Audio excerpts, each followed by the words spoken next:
Welcome to another What Is It Wednesday video. Today we're checking out something that's very beautiful, yet very lethal.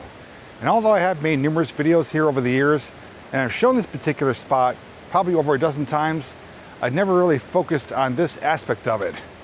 But what I can tell you is that it's one of the most dangerous areas in Scranton, Pennsylvania, and it's located right down there. If you want to find out what it is and learn more, all you need to do is come along with me for my latest What Is It Wednesday video. So if you couldn't tell, we are here at Nay Aug Park, and the area we're checking out is the Nay Aug Gorge. And you can probably hear it, although you can't really see it right now with the foliage and greenery, but we are heading down there where that powerful water system has resulted in a lot of tragedy. This trail's a bit muddy and slippery, so watch your footing as you're coming down.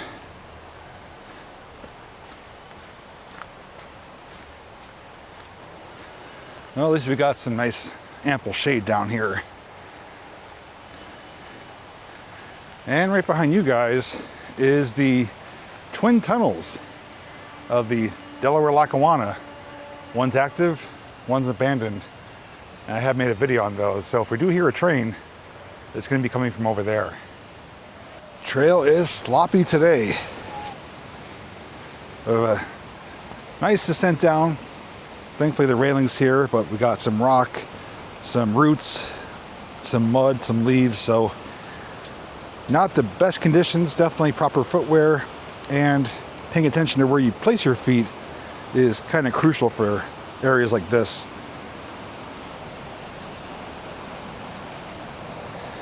Man, this is soaking wet, but I think that's gonna be worth it. I can see it ahead of us here. Closer we get, louder it gets.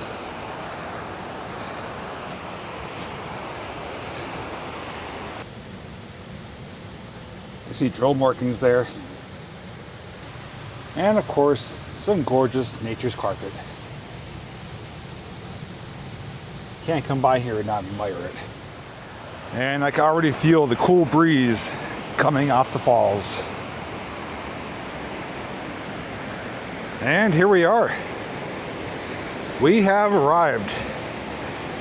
The famous, yet lethal, Nay Aug Gorge. And she is roaring today. We've had a lot of rain in the last about 48 hours or so. So flowing pretty good.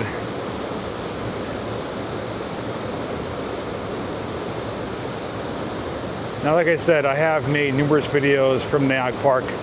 I've shown these falls a bunch of times, and I briefly talked about the dangers involved, but I do have a few statistics and key details I want to share with you as to why this area is now off limits and is ranked and rated as one of the most dangerous areas in Scranton, Pennsylvania. Before we talk about that, we can get a little bit of a closer look. So let's continue up and over. It's gonna be louder there, so we're not gonna stay there too long, but at least want to give you a glimpse of it.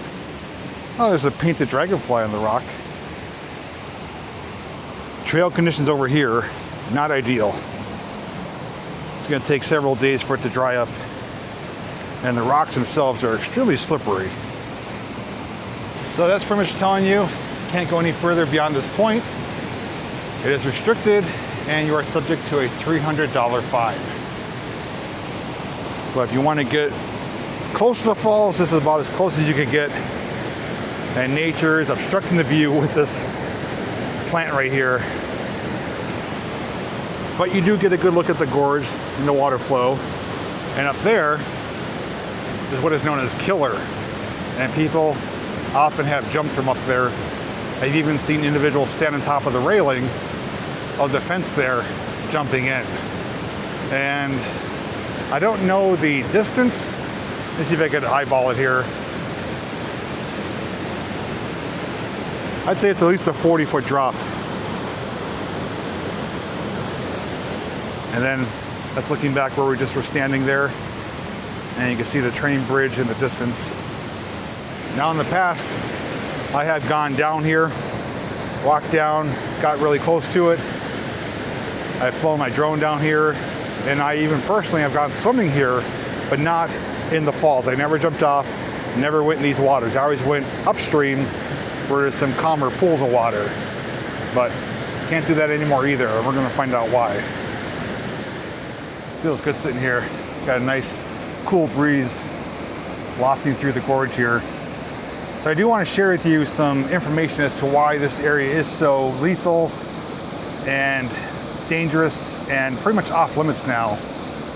Well, basically, it's not good. Since 1890, when records had began documenting this location, at least 52 people, that's at least, it's probably more, have lost their lives here at the Nay Aug Park Gorge. Says most of these fatalities were drownings from swimming or jumping into the dangerous waters, though some have resulted from accidental falls over the steep rock walls. As you can already tell, there's rocks all around here. There's some cliffs, and when there's moisture, humidity, or even during certain times of the year, the rocks always have like a slippery film on them. So it is easy to slip and fall. So sometimes it's just accidents like that waiting to happen.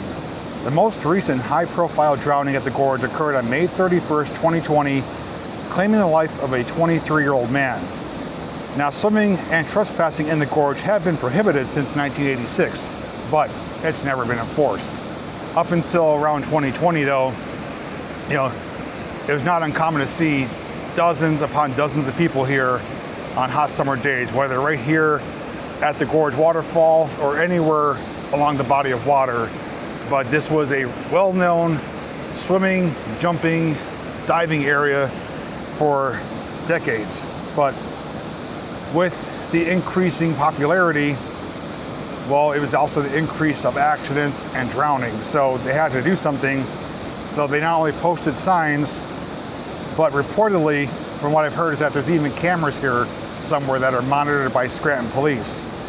And if you are caught going beyond the fenced off areas, you do face penalties up to a $300 fine. But the reason why it's so dangerous is because of that water condition. It says that there is strong, unpredictable currents, slippery rock walls, and submerged debris that make this highly dangerous even for experienced swimmers. That guy caught me off guard. Now, I personally have been here, and if I can find the video that I filmed, I will document it. I'm sorry, I'll link it down below, where there was people jumping in and they were struggling to get to the side. Conditions like this, when the water is ripping and roaring, is probably one of the most dangerous times to come because of the current, the undertow. But also what I've heard too, which I don't have confirmation, but it's been speculated and rumored, is that there's either old ride wreckage or bridge wreckage in the depths of the water, because this connected to what was called Luna Park. Luna Park was an old amusement park that was basically erased by the construction of 81. There's not really much left of it today. There is a few things left on the other side, but there was a bridge going across from Nay Aug Park to Luna Park. But I heard there's either bridge wreckage or ride wreckage from Luna Park that's in those waters, and people that get sucked down get trapped in that debris. I also heard too that the water is anywhere from 15 to 30 feet deep.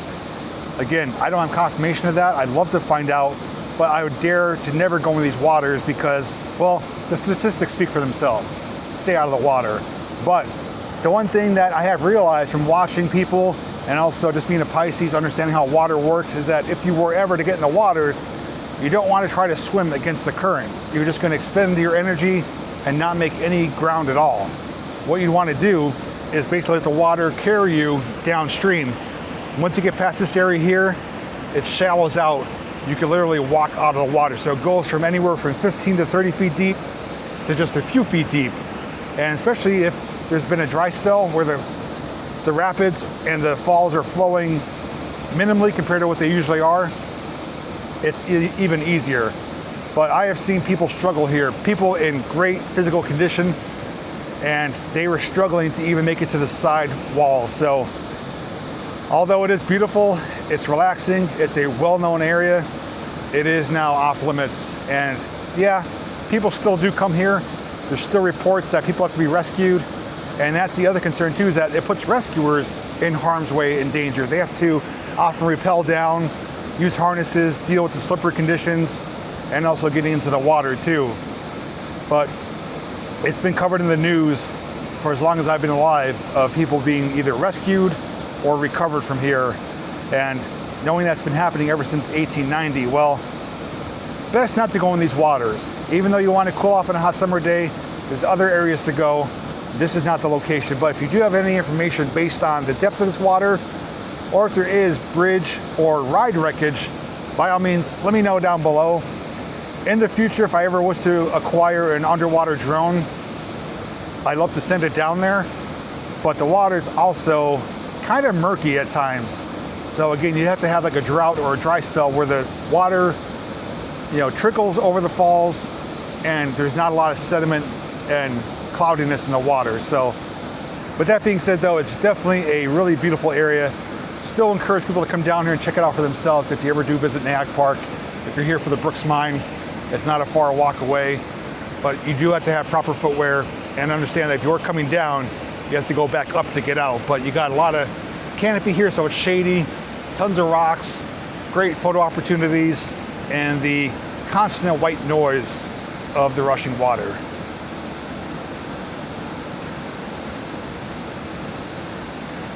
And that guy that came down here is standing at the foot of the falls doing some type of Tai Chi or yoga. Well, the not so fun part is ascending back out of the gorge here. But at least it's nice and shady, but it is rather humid out. One other thing I want to mention too is that I'm using a new camera right now. You may notice the image may have looked different from my normal videos. This is the DJI Osmo Action 4. I've had the 3 for a number of years, and I upgraded to the 4 because this can be linked up wirelessly with my mic mini. So I could have great audio without having to hook up any type of receiver or cords or anything like that. So it's still completely waterproof and I have great audio. So let me know what you think the image is like, if audio is still sufficient compared to my Pocket 3. And even though it's a wider angle shot, should be crystal clear 4K quality. With that being said, I hope you appreciate what I was able to share with you, and please leave your feedback about how the image and audio is from this video. Otherwise, take care, thanks for watching, and until next time, I'll see you in the next video.